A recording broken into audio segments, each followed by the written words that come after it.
Salam aleykum, axşamınız xeyir. Demək, yoldaşım şirniyyat bişirib, təmiz də, yəni təbii.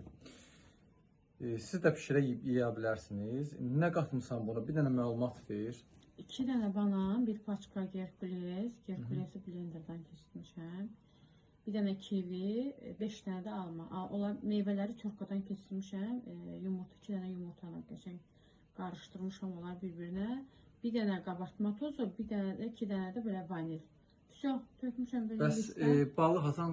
Bal, pişib qutarandan sonra, soyuyandan sonra qəşəng belə üzərinə bal gəzdirim.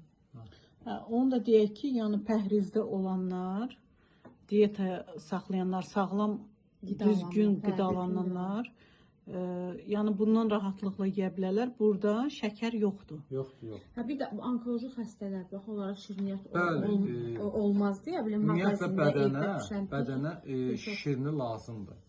Sadəcə olaraq bunu düzgün şəkildə evdə bişirib yeyə bilərsiniz. Yəni təmizdir də, təbiidir. Əslində şəkər yoxdur burada.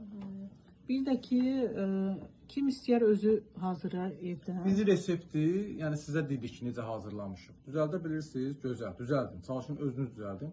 Düzəldə bilməyənlər, amma inşallah ki, müraciət eləyər, düzəldib verərik. İndi, yəni belə deyim də, qiymət də ki, münasib.